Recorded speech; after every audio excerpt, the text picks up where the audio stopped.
আসসালামু আলাইকুম রহমতুল্লাহ। আমি নুরুল হাসান মাহমুদ। আজকের ফিজিক্স ক্লাসে তোমাদের সকলকে জানাই অনেক অনেক স্বাগতম। আজকের ক্লাসে আমরা মূলত ভেক্টরের যে নদী নৌকা কনসেপ্ট রয়েছে সেই নদী নৌকা কনসেপ্ট সম্পর্কে আমরা বিস্তারিত আলোচনা করব। নদী নৌকা, নদী নৌকা এটা হচ্ছে একটা ভেক্টরের টপিক, ভেক্টরের পার্ট। ভেক্টর, দেখো এখন আমরা এই চিত্রের মধ্যে যদি খেয়াল করি, ধরো এটা একটা নদী,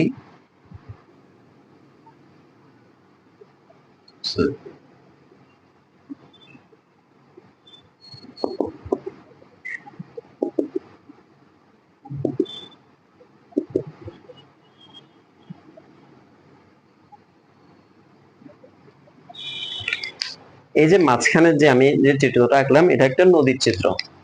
মনে করো এটা একটা নদীর চিত্র।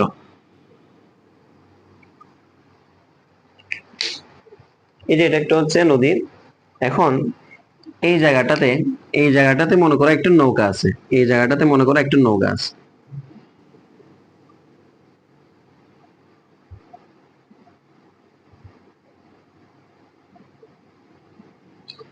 এই যে নৌকাটা এখান থেকে মনে করো এই পার থেকে ওই পারে যাবে, এই নৌকাটা মনে করো এই পার থেকে ওই পারে যাবে। এখন নৌকাটা যে এখান থেকে ওই পারে যাবে, এপারে যাওয়ার জন্য নৌকার একটা বেগ আছে না, বেগ। এই যে এদিকে যে বেগটা সেটা হচ্ছে নৌকার বেগ, নৌকার বেগ।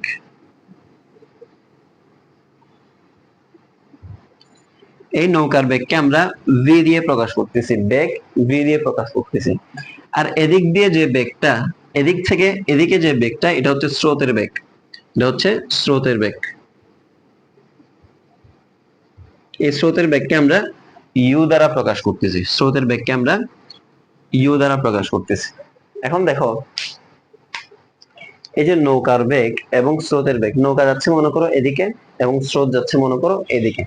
এখন এই যে বেগটা, নৌকার বেগ এবং স্রোতের বেগ, এবং মাঝখানে এখান থেকে একটুক পর্যন্ত যে দূরত্বটা, এখান থেকে একটুক পর্যন্ত যে দূরত্বটা, এটাকে আমরা বলতেছি নদীর প্রস্থ। নদীর প্রস্থ, নদীর প্রস্থকে আমরা ডি দ্বারা প্রকাশ করতেছি। তার মানে পুরা নদীটা যদি একটা দৈর্ঘ্য হয়, আমরা জানি যে মনে করো এই যে মার্কার, মার্কারের এই লম্বালম্বি এটা হচ্ছে দৈর্ঘ্য, আর মাঝখানে এটা হচ্ছে প্রস্থ। একইভাবে এই বোর্ডের লম্বালম্বি দৈর্ঘ্য এবং উপরে নিচে এটা হচ্ছে প্রস্থ।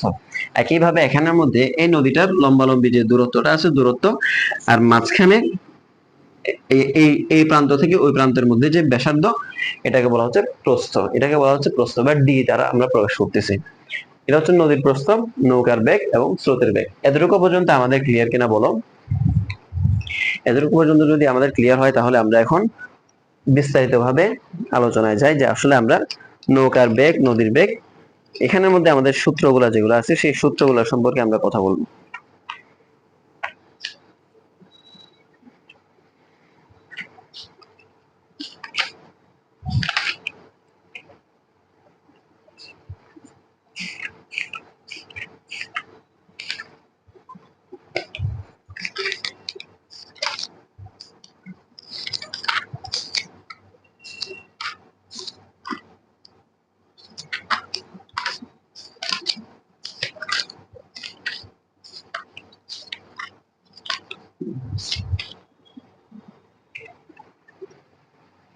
দেখো একটা জিনিস খেয়াল করো, যে এটাকে আমরা যদি একটা সামান্তরিকের দুটি সন্নিহিত বাহুর সঙ্গে তুলনা করি, যেমন মনে করো নৌকার বেগ হচ্ছে ভি এদিকে এবং স্রোতের বেগ হচ্ছে ইউ এইদিকে, তাহলে নৌকাটা কোন দিকে যাবে?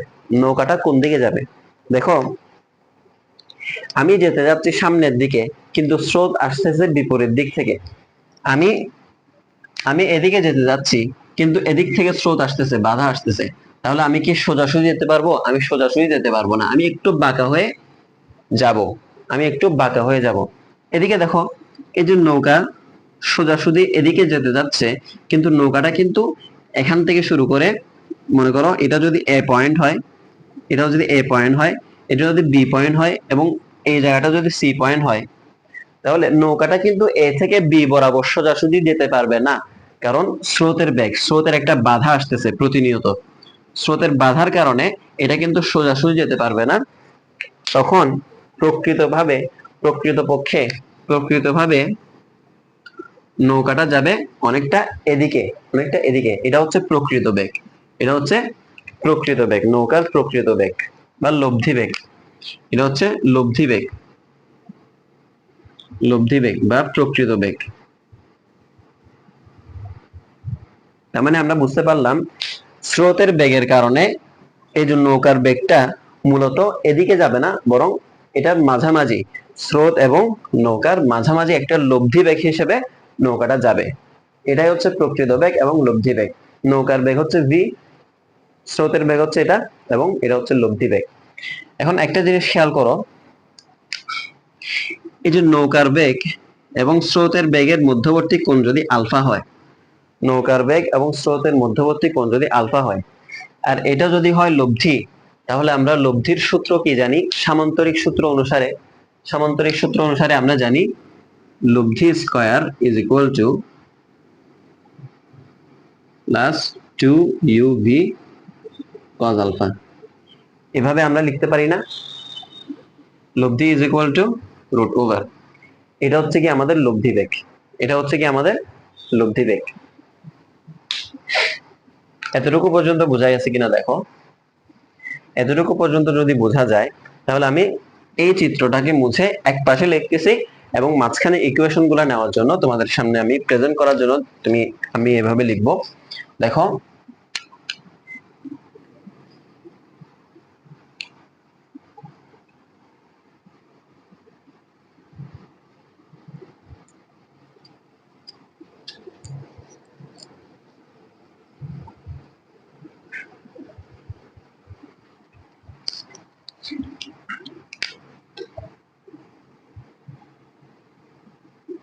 এটা হচ্ছে নদীর প্রস্থ ডি, এটা হচ্ছে নদী।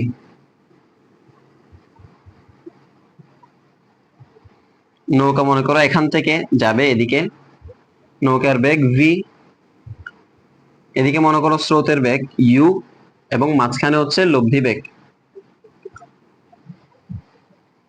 এই কোণটা হচ্ছে সরি, এই পুরো কোণটা হচ্ছে আলফা। ইউ এবং ভি এর মধ্যবর্তী কোণ, ইউ এবং ভি এর মধ্যবর্তী কোণ হচ্ছে আলফা, মধ্যবর্তী কোণ হচ্ছে আলফা। ঠিক আছে? এখন তাহলে আমাদের মেইন সূত্রটা কি দাঁড়ালো? সেটা হচ্ছে omega is equal to v square plus u square plus 2uv cos alpha. এটা হচ্ছে আমাদের লব্ধি বেগের সূত্র, এটা হচ্ছে আমাদের লব্ধি বেগের সূত্র। এখন এখন দিক কত হবে? এখন আমরা কোণ বের করতে চাইলে এই কোণের মানটা আমরা কি লিখবো? tan inverse. মানে একইভাবে সামান্তরিক সূত্র থেকে আমরা লব্ধি বেগ এবং কোণের মানটা বের করতেছি। এখন কোণের মানটা যদি আমরা বের করব, তাহলে এখানের মধ্যে থিটা কোণটা হবে, এখানের মধ্যে থিটা হবে এই যে এই কোণটা, এই কোণটা হবে থিটা। দেখো, আমি শুধুমাত্র তোমাকে বোঝানোর জন্য চিত্রটা আঁকতেছি। দেখো, এটা যদি পি হয়, এটা যদি কিউ হয়, মাঝখানেরটা যদি আর হয়, তাহলে তুমি আলফা হিসেবে কোনটাকে বলবা? আলফা হচ্ছে এটা, এবং থিটা হচ্ছে এটা। দেখো মনে পড়ে কিনা? লব্ধির সাথে পি এর মধ্যবর্তী কোণ হচ্ছে থিটা, আর কিউ এর সাথে পি এর মধ্যবর্তী কোণ হচ্ছে আলফা। পি এর সাথে কিউ আলফা, পি এর সাথে আর থিটা। এরকম না? অনেকটা এরকম না? এরকমই তো আমরা পড়ছিলাম সামান্তরিক সূত্রের ক্ষেত্রে। সামান্তরিক সূত্রের ক্ষেত্রে কিন্তু আমরা এরকম পড়ছিলাম। চিত্রটাকে আমি যদি আরেকটু ভালোভাবে দেখাই ক্লিয়ারলি, তাহলে তোমরা বুঝতে পারবা। দেখো, এটা হচ্ছে পি, এটা হচ্ছে কিউ, আর মাঝখানেরটা হচ্ছে আর। এইটা হচ্ছে থিটা, এবং এটা হচ্ছে গিয়ে আলফা। দেখো, পি এবং কিউ এর মধ্যবর্তী কোণ হচ্ছে আলফা, এবং পি এবং আর এর মধ্যবর্তী কোণ হচ্ছে থিটা। পি কিউ দুটি সন্নিহিত বাহুর মধ্যবর্তী কোণ হচ্ছে আলফা, এটা পুরোটা হচ্ছে আলফা। কিন্তু লব্ধির সাথে পি এর কোণ হচ্ছে কি? লব্ধি কোণ। একইভাবে একইভাবে আমাদের এখানেও আমাদের এখানেও আমরা আমরা এরকম করতেছি, সেটা হচ্ছে এই যে দুইটা সন্নিহিত বাহু ইউ এবং ভি, স্রোতের সাথে বেগের মধ্যবর্তী কোণ হচ্ছে আলফা, এটা আমরা জানি। কিন্তু এই যে লব্ধির সাথে ইউ এর যে কোণটা সেটা হচ্ছে থিটা। তার মানে থিটা কোণ, সেটা সমান কি, সেটা সমান হচ্ছে, অর্থাৎ লব্ধির সাথে ইউ এর যে কোণটা সেটা হচ্ছে থিটা, এটা হচ্ছে গিয়ে থিটা। এই যে থিটার মানটা আমরা এখন বের করব, থিটার মানটা আমরা এখন কিভাবে বের করব, সেটা হচ্ছে যার সাথে অ্যাঙ্গেল সে থাকবে সিঙ্গেল, এটা আমরা একটা কথা জানি আগে থেকে, যার সাথে অ্যাঙ্গেল সে থাকবে সিঙ্গেল। কার সাথে অ্যাঙ্গেল? ইউ এর সাথে অ্যাঙ্গেল। ইউ এর সাথে অ্যাঙ্গেল নাকি ভি এর সাথে অ্যাঙ্গেল? ইউ এর সাথে অ্যাঙ্গেল। যার সাথে অ্যাঙ্গেল সে থাকবে সিঙ্গেল, বাকিটা v sine alpha, v cos alpha, এটাই হচ্ছে কি আমাদের সূত্র। দেখো আমরা লব্ধির বেগও নির্ণয় করে ফেললাম এবং লব্ধির কোণও নির্ণয় করে ফেললাম। এটা হচ্ছে আমাদের মেইন সূত্র। নৌকা নদীর ক্ষেত্রে আমাদেরকে যদি লব্ধির বেগ নির্ণয় করতে বলে, লব্ধির বেগ, এবং নৌকা নদীর ক্ষেত্রে আমাদেরকে যদি থিটা নির্ণয় করতে বলে, এটা হচ্ছে থিটা। এখন আমরা আসবো কিছু স্পেশাল কেস সম্পর্কে আমরা জানবো এখন।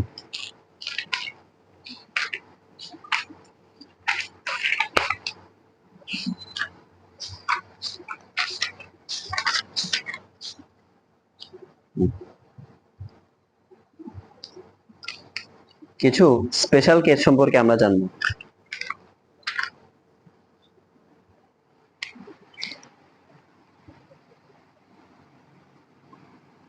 এখানের মধ্যে দেখো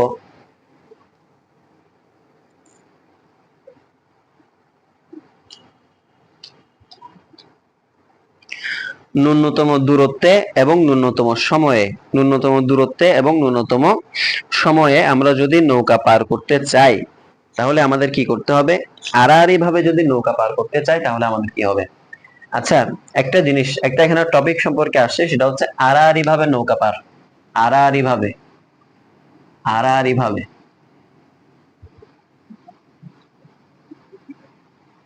আড়াআড়ি ভাবে নৌকা পার হওয়ার ক্ষেত্রে আমরা কি করব? আড়াআড়ি ভাবে, আমি এই জিনিসটা মুছে দিই পুরোটা, তারপর আমি স্পেশাল কেস সম্পর্কে বলবো। তিনটা স্পেশাল কেস সম্পর্কে আমরা পড়বো। ওই তিনটা স্পেশাল কেসের ক্ষেত্রে আমাদের সময়, দূরত্ব, এই সমস্ত জিনিসগুলো আসলে কি হবে সেটা আমরা দেখব।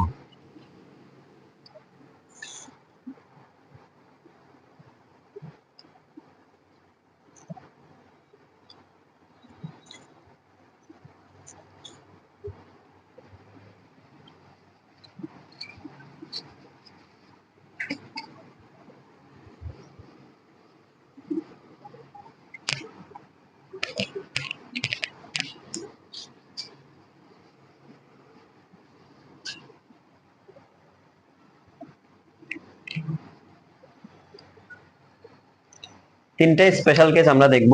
স্পেশাল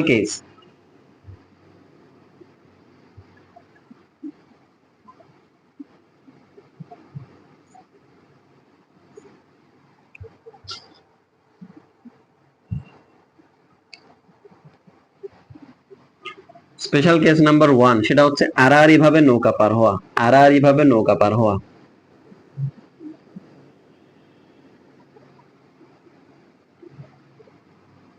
পারাপার হওয়া, আড়াআড়ি ভাবে পারাপার। 2 নাম্বার কেস হচ্ছে ন্যূনতম দূরত্বে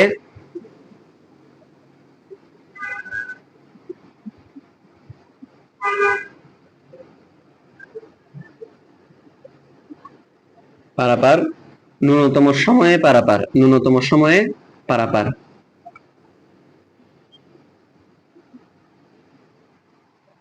এই তিনটা জিনিস, একটা হচ্ছে ন্যূনতম দূরত্বে পারাপার, আর একটা হচ্ছে ন্যূনতম সময়ে পারাপার। এই তিনটে স্পেশাল কেসের ক্ষেত্রে আমরা যদি দেখি, আড়াআড়ি ভাবে বলতে কি বোঝানো হচ্ছে? আড়াআড়ি ভাবে আমরা যেটা বুঝি সেটা হচ্ছে একটা জিনিস এভাবে থাকা আর একটা জিনিস এভাবে থাকা, এটাকে বলা হয় আড়াআড়ি ভাবে থাকা। যদি এই মার্কারটা এভাবে থাকে আর এই মার্কটা যদি এভাবে থাকে, অর্থাৎ 90 ডিগ্রি অ্যাঙ্গেলে যদি পরস্পর থাকে, সেটাকে বলা হয় আড়াআড়ি ভাবে অবস্থান করা। 90 ডিগ্রি অ্যাঙ্গেলে যদি থাকে, সেটাকে বলা হয় আড়াআড়ি ভাবে পার হওয়া। তার মানে এদিকে যদি স্রোতের বেগ ইউ হয় তাহলে ভি কোন দিকে হবে?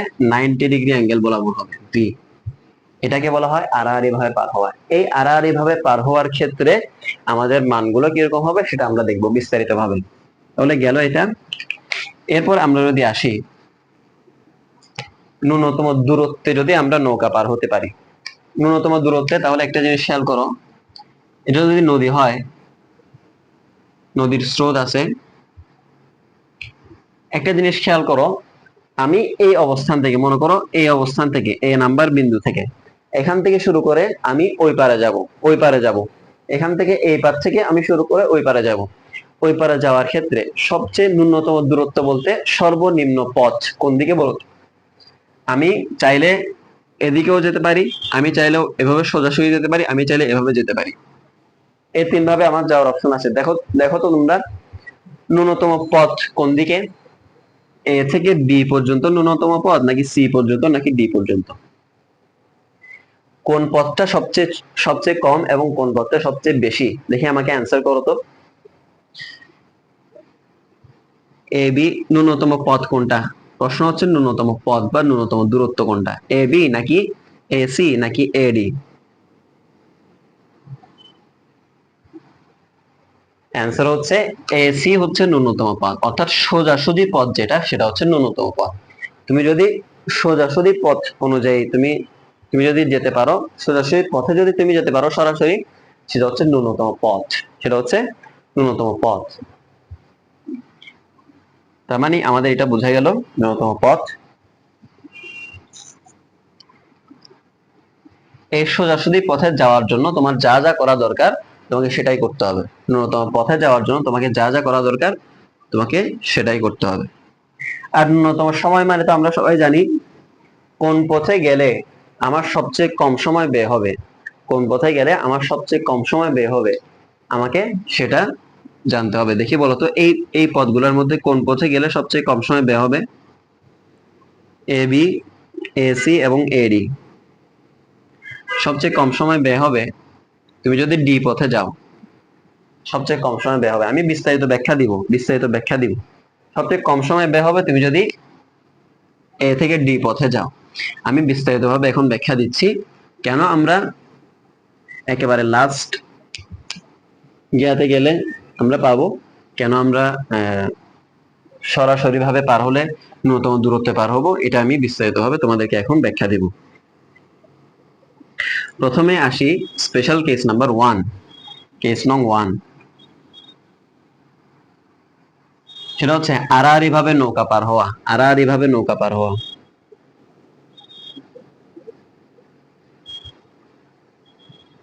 আড়াআড়ি ভাবে নদী পার হওয়ার ক্ষেত্রে তোমাকে যেটা করতে হবে সেটা হচ্ছে,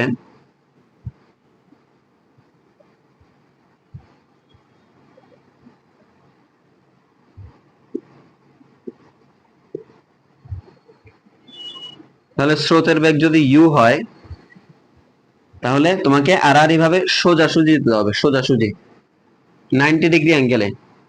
তার মানে তোমার ইউ এবং ভি এর মধ্যবর্তী কোণ কত হবে? Alpha. Alpha is equal to কত? 90 ডিগ্রি। আমরা জানি ইউ এবং ভি এর মধ্যবর্তী কোণ কত? আলফা। আলফা সমান কত? 90 ডিগ্রি। এখন আমরা এই মানটা সূত্রের মধ্যে যদি বসাই দিই, তাহলে root over u square plus v square plus 2uv cos alpha. আলফার মান কত? 90 degree. U square plus v square plus 2uv cos 90 degree. cos 90 ডিগ্রির মান কত? cos 90 ডিগ্রির মান হচ্ছে 0। U square plus v square plus 0 is equal to root over u square plus v square. এটা হচ্ছে কি আমাদের আড়াআড়ি ভাবে পার হওয়ার ক্ষেত্রে লব্ধি বেগ। আড়াআড়ি ভাবে পার হওয়ার ক্ষেত্রে লব্ধি বেগ কত? Root over u square plus v square. এটা আমরা বের করলাম এখান থেকে। এখন আমরা আসি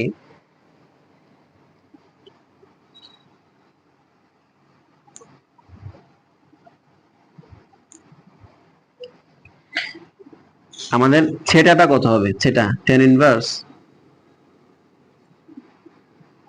ইউ আলাদা, v cos alpha, v sin alpha. তাহলে tan ইনভার্স কত? V sin 90 degree divided by u plus v cos 90 degree. cos 90 ডিগ্রির মান 0, এটা পুরোটা 0 হবে। তার মানে tan inverse V sin 90 degree মান 1, এটা 1, ইউ প্লাস 0 সমান কত? সমান হচ্ছে এটা উপরের লাইনটা মুছে দিই, is equal to tan inverse v divided by u. এটা হচ্ছে কি আমাদের आंसर। তার মানে থিটা ইজ ইকুয়াল টু কত? Theta is equal to tan inverse v divided by u. এটা হচ্ছে কি আমাদের आंसर।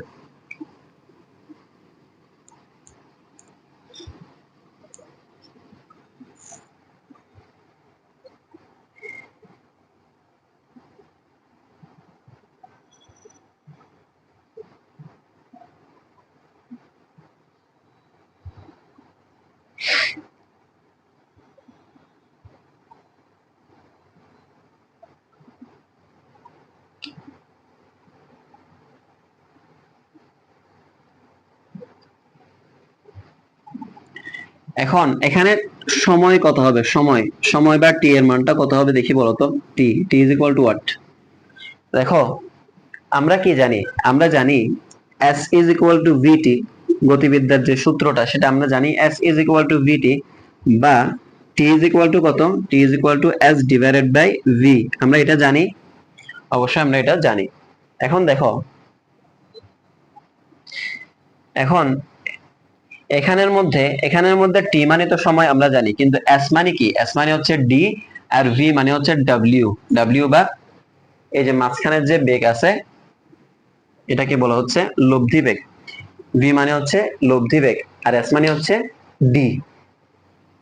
এই যে টি সময়ের মানটা যে আমরা বের করব, এই সময়ের মানের ক্ষেত্রে আমাদেরকে এই জায়গার মধ্যে যদি আমরা অ্যাপ্লাই করতে চাই এই জিনিসটা, তাহলে আমাদেরকে এস এর জায়গায় ডি বসাইতে হবে এবং ভি এর জায়গায় আমাদেরকে ওমেগা বসাইতে হবে। এখন আমরা যদি এই দুইটা মান যদি এখানে বসাই, তাহলে আমরা কি পাবো? তাহলে t is equal to d divided by omega. D d এর জায়গায় থাকবে ওমেগা সমান আমরা কি জানি? ওমেগা সমান আমরা জানি u square plus v square, আমরা কিছুক্ষণ আগে বের করছিলাম। তার মানে টি এর মান হচ্ছে এটা। তার মানে আড়াআড়ি ভাবে পার হওয়ার ক্ষেত্রে টি হচ্ছে d divided by root over v square plus omega square plus v square, না u square plus v square. এটা হচ্ছে কি আমাদের কেস 1। এরপর আমরা আসি কেস 2। কেস 2 এর মধ্যে যদি আমরা আসি, তাহলে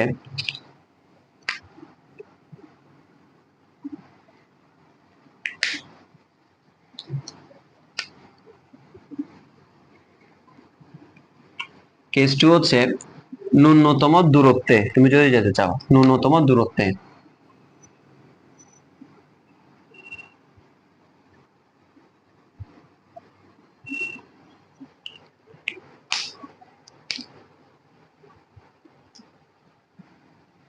এখন ন্যূনতম দূরত্বে যদি তুমি যেতে চাও, তোমাকে আমি বলছিলাম যে সোজাসুজি তুমি যদি যেতে পারো তাহলে সেটা হবে ন্যূনতম দূরত্ব। তাহলে তুমি বলতে পারো ভাই এই যে এখান থেকে সোজাসুজি অর্থাৎ আড়াআড়ি ভাবে পার হলেই তো ন্যূনতম দূরত্ব আমরা পার হতে পারতেছি না। আমি তোমাকে একটা কথা বলছিলাম, সেটা হচ্ছে স্রোতের বেগ। এই যে স্রোতের বেগ, তুমি যখন আড়াআড়ি ভাবে পার হবা, তখন এই জায়গা থেকে স্রোত এসে তোমাকে আড়াআড়ি ভাবে পার হতে দিবে না। তখন তুমি একটু বাঁকা হয়ে পার হবা, তাহলে তো তুমি ন্যূনতম দূরত্বে পার হইতে পারবা না। এই জন্য তোমাকে তোমাকে আগে থেকে কি করতে হবে? তুমি যদি একটা বুদ্ধি অ্যাপ্লাই করো, সেটা হচ্ছে তুমি যদি আগে থেকেই বাঁকা হয়ে চলো, আগে থেকে বাঁকা হয়ে চলো, তাহলে স্রোতের বাধা তোমাকে সোজা হয়ে যেতে দিবে। আর তুমি যদি আগে থেকেই সোজা হয়ে চলো, তাহলে স্রোতের বাধা তোমাকে সোজা হয়ে যেতে দিবে না, তুমি বাঁকা হয়ে যাবে। আবার বলতেছি, তুমি যদি আগে থেকে একটু বাঁকা হয়ে চলো, তখন স্রোতের বাধা আস্তে আস্তে তুমি ঠিকই পরবর্তীতে গিয়ে এই বি বিন্দুতে পৌঁছাতে পারবা। তুমি যদি এই বিন্দু হয়ে যাত্রা করো, তোমার যাত্রা যদি এই বিন্দু বরাবর হয়, তাহলে স্রোতের বাধায় তুমি ফাইনালি ফাইনালি ফাইনালি বি বিন্দুতে পৌঁছাতে পারবা। আর তুমি যদি বি বিন্দু হয়ে যাত্রা করো, তাহলে স্রোতের বাধায় ফাইনালি তোমাকে সি বিন্দুতে গিয়ে পৌঁছাতে হবে, তুমি বি বিন্দুতে পৌঁছাতে পারবা না। এজন্য তোমাকে যাত্রা করতে হবে একটু বাঁকা অ্যাঙ্গেল হয়ে যাত্রা করতে হবে, যাতে তুমি তোমার ঠিক গন্তব্যে বরাবর পৌঁছাতে পারো। এজন্য তুমি ন্যূনতম দূরত্বে যদি যাত্রা করতে চাও, তাহলে তোমাকে 90 ডিগ্রির চাইতেও বেশি কোণে, 90 ডিগ্রির চাইতেও বেশি কোণে, অর্থাৎ এইভাবে এই কোণে তোমাকে যেতে হবে। 90 ডিগ্রি থেকেও বেশি কোণে যাত্রা করতে হবে, বেশি কোণে যাত্রা করতে হবে।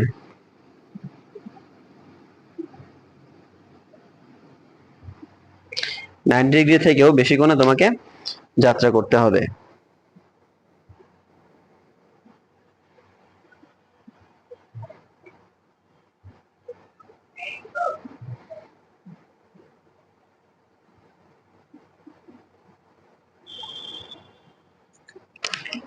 এখন দেখো, তাহলে আমি চিত্রটা একটু পাল্টাই লিখি।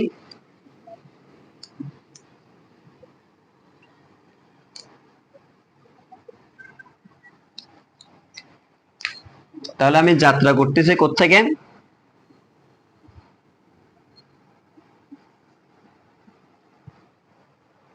আমি যাত্রা করতেছি এই জায়গায়, এই জায়গা বরাবর ভি। আমার ভিটা হচ্ছে এটা, আর ইউ হচ্ছে এটা, ইউ হচ্ছে এটা। এখন দেখো, আমরা কি জানি? আমরা জানি এটা যদি একটা ভেক্টর হয়, পি যদি একটা ভেক্টর হয়, পি ভেক্টরটাকে আমরা দুইটা উপাংশে যদি ভাগ করি, তাহলে আমরা কি লিখবো? তাহলে আমরা লিখবো যার সাথে থিটা সে হবে p cos theta, p cos theta, আর যার সাথে থিটা নাই সে হবে পি সাইন থিটা। আমরা এভাবে লিখতে পারি না? একইভাবে এই যে উপাংশটা, এই উপাংশটা এটাকে যদি আমরা দুই ভাগ, এই যে ভি ভেক্টরটাকে আমরা, ভি কে যদি আমরা দুইটা উপাংশে ভাগ করি, তাহলে আমরা কি করব? আমরা কি করব তখন? তখন আমাদের কোনটা হবে এটার সাথে, তখন আমরা এটাকে ভি কস থিটা লিখতে পারবো, এবং এই পাশের যে কোণ উপাংশটা সেটাকে আমরা লিখবো V sine theta, V sine theta. তোমাকে আরো একটা কথা বলে রাখি, তুমি যখন উপাংশে ভাগ করে ফেলবা, তখন এই পিটা আর থাকবে না, মাঝখানের পিটা চলে যাবে, মাঝখানের পিটা চলে যাবে। তুমি দেখো, এই মার্কারটাকে দুইটা ভাগে ভাগ করার পরে এই মার্কারটা কি থাকবে, নাকি ওই দুই ভাগটাই থাকবে? ওই দুই ভাগটাই থাকবে। এখন তুমি হয়তোবা পি ভেক্টরকে রাখবা, অথবা এই পি ভেক্টরের দুইটা উপাংশকে রাখবা, হয়তোবা পি ভেক্টরকে রাখবা অথবা পি ভেক্টরের দুইটা উপাংশকে রাখবা। একইভাবে আমি যখন ভি কে দুই ভাগে ভাগ করে ফেলছি, আমার ভিটা আর থাকবে না, ভিটা চলে যাবে, ভিটা চলে যাবে। তার মানে আমার এখানে বেগ কয়টা? বেগ হচ্ছে এই দুইটা, ভি কস থিটা এবং ভি সাইন থিটা। আরেকটা জিনিস খেয়াল করো, এই যে স্রোতের বেগ ইউ একদিকে, ভি সাইন থিটা আরেকদিকে, ইউ এবং ভি পরস্পর কাটাকাটি চলে যাবে না? আমরা জানি তুমি যদি দুই দিক থেকে একটা রশিকে টানো, তাহলে দুই দিকের বেগ ক্রস হয়ে ওই রশিটা ওই জায়গায় স্থির থাকবে। একইভাবে ওইদিকে স্রোতের বেগ এবং এইদিকে ভি, ভি সাইন থিটা, দুইটা মিলে কি হয়ে যাবে? ক্রস হয়ে যাবে। তখন তখন এই ভি কস থিটার কারণে, এই ভি কস থিটার কারণে তুমি গিয়ে ফাইনালি বি বিন্দুতে পৌঁছাবা। এটা যদি হয় তোমার ও বিন্দু, আর তুমি যে যেদিকে যাত্রা করছিলা সেটা যদি হয় এ বিন্দু, তাহলে এই ভিটা তো চলে যাবে, ভিটা তো চলে যাবে, এই বিন্দুটাও চলে যাবে, সবকিছুই চলে যাবে, শুধুমাত্র থাকবে এই ভি কস থিটা। এই ভি কস থিটার কারণে তুমি ফাইনালি গিয়ে ন্যূনতম দূরত্বে তুমি পার হতে পারবা। তার মানে আমাদের ফাইনাল বেগটাই হচ্ছে ভি কস থিটা। এই ভি কস থিটা নিয়েই আমাদের সবকিছু, এটাই হচ্ছে আমাদের লব্ধি বেগ, এটাই হচ্ছে আমাদের ওমেগা, এটাই হচ্ছে আমাদের লব্ধি বেগ। বোঝা গেছে কিনা? এখন দেখো বোঝা গেছে কিনা। 90 ডিগ্রি থেকেও বেশি, 90 ডিগ্রি থেকেও বেশি কোণে তুমি যখন যাত্রা করবা, তখন এই জায়গায় এটা হবে আলফা, আর এটা হচ্ছে লব্ধি বেগ, এটা হচ্ছে লব্ধি বেগ, এটা হচ্ছে লব্ধি বেগ। লব্ধি বেগের সাথে কোণটা হবে থিটা, লব্ধি বেগের সাথে এই কোণটা হবে থিটা। লব্ধি বেগ ইজ ইকুয়াল টু 90 ডিগ্রি। ঠিক আছে? তার মানে আমরা এখানে কি লিখতে পারি? আমরা এখানে লিখতে পারি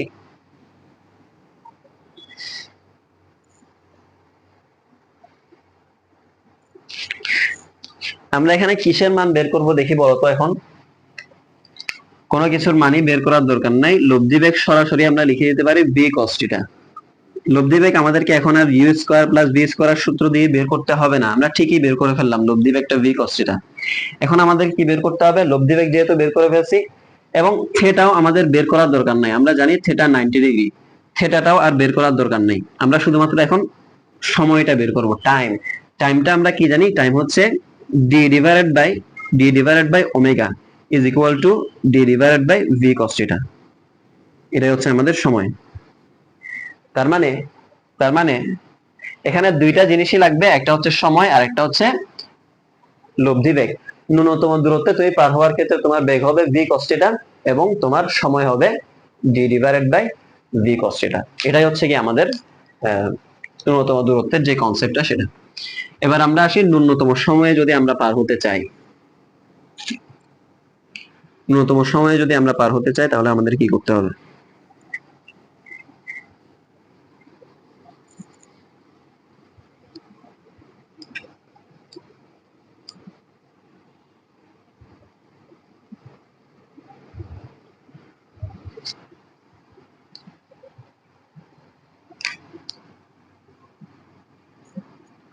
ন্যূনতম সময়ে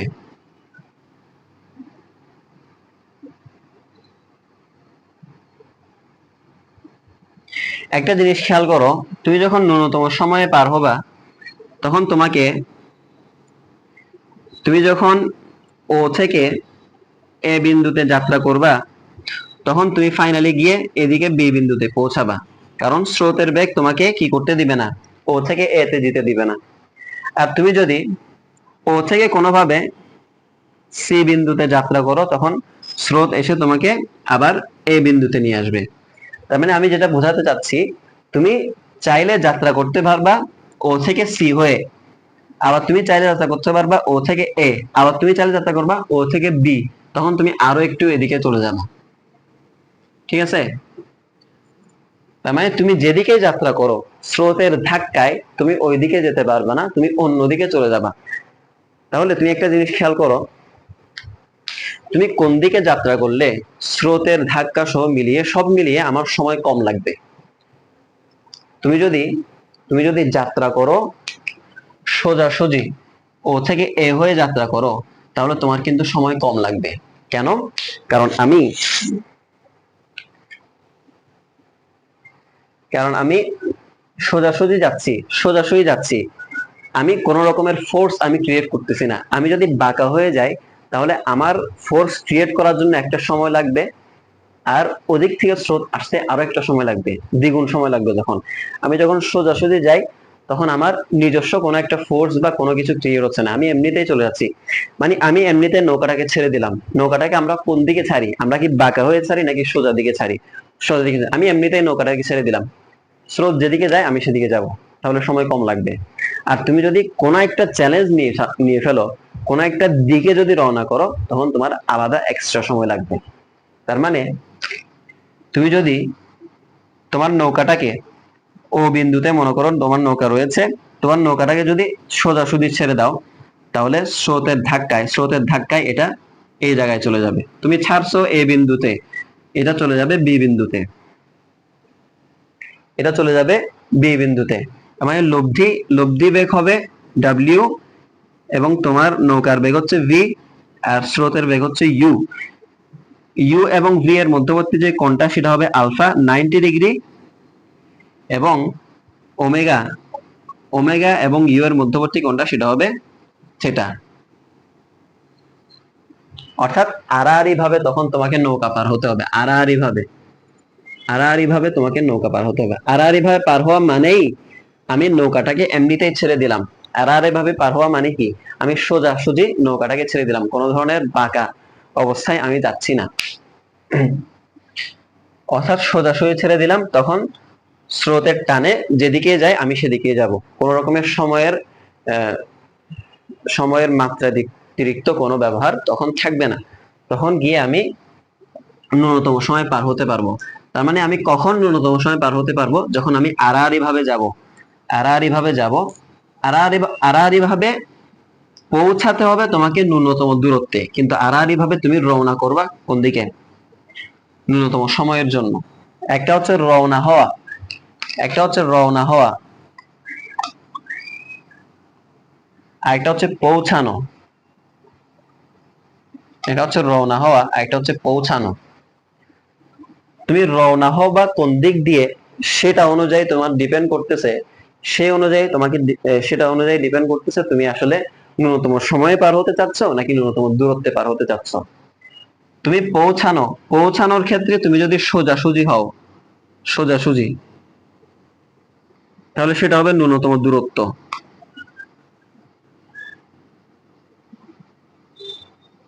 এই জিনিসটা লিখে রাখবা তোমরা, এটা অনেক কাজে দিবে।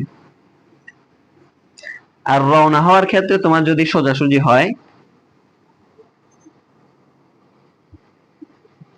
সেটাকে বলা হয় ন্যূনতম সময়।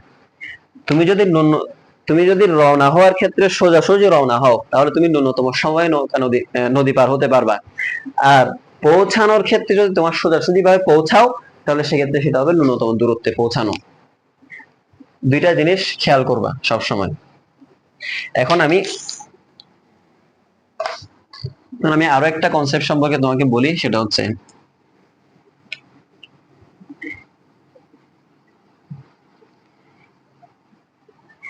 এই যে আমরা যে বললাম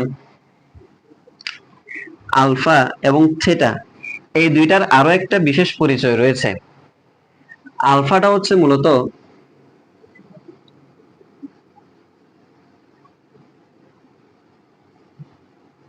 রওনা হওয়ার সময় উৎপন্ন কোণ,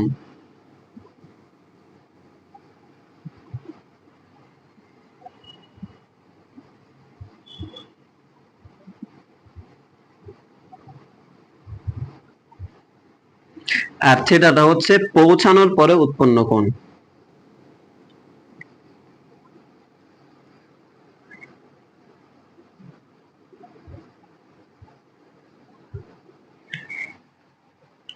এটাও তোমরা লিখে রাখতে পারো 3 স্টার দিয়ে। আলফা মানে হচ্ছে রওনা হওয়ার সময় উৎপন্ন কোণ, আর সেটা হচ্ছে পৌঁছানোর পর উৎপন্ন কোণ। আমি এখনই ব্যাখ্যা দিয়ে দিচ্ছি, চিত্রের মাধ্যমে বোঝাচ্ছি এটা।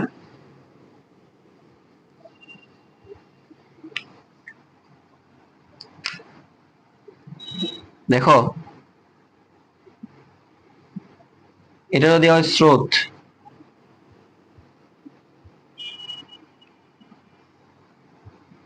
এটাও যদি হয় ভি,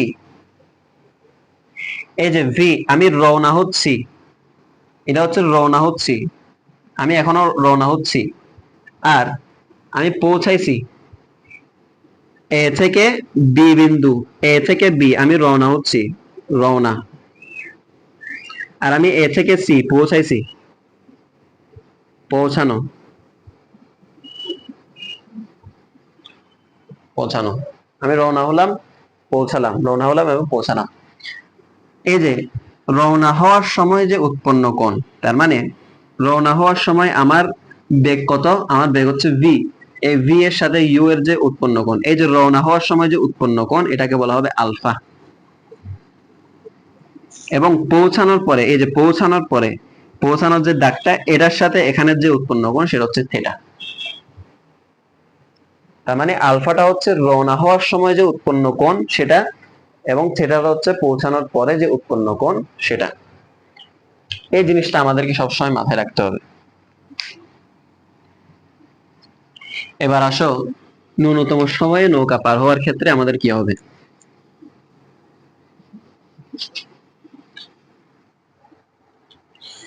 ন্যূনতম সময় যেহেতু আড়াআড়ি ভাবে নৌকা পার হওয়া, সেহেতু আমরা আড়াআড়ি ভাবে যে কনসেপ্টটা পড়ছিলাম ওইটাই এখানে আমরা পড়বো। এর বাইরে আমাদের আর তেমন কিছু পড়ার দরকার নাই। এটা হচ্ছে ডি, নদীর যে প্রস্থ সেটা, আর এখানে এটা হচ্ছে স্রোতের বেগ ইউ, আর আড়াআড়ি ভাবে ভি, আর এটা হচ্ছে লব্ধি বেগ মাঝখানে যেটা, সেটা হচ্ছে লব্ধি বেগ ডাব্লিউ। তাহলে এটা হচ্ছে আলফা, আর এটা হচ্ছে থিটা। তাহলে এখন আমরা আসি omega is equal to root over u square plus v square plus 2 cos alpha root over u square plus v square plus alpha এর মান কত 90 ডিগ্রি, তার মানে এটা হয়ে যাবে 0 u square plus v square. এখন আমাদের সময় কি হবে, সময় is equal to d divided by omega, d divided by root over u square plus v square. এটা হচ্ছে কি আমাদের মান। তার মানে এখানে আমরা ওমেগা কি পাইলাম এবং সময় কি পাইলাম সেটা হচ্ছে দেখো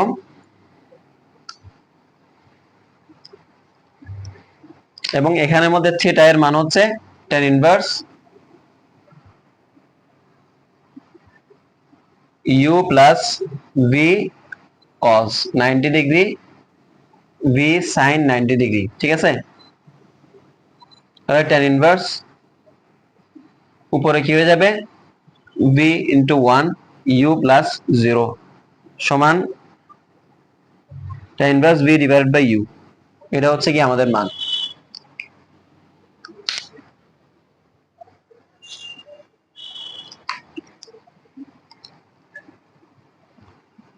এখন আমরা আসি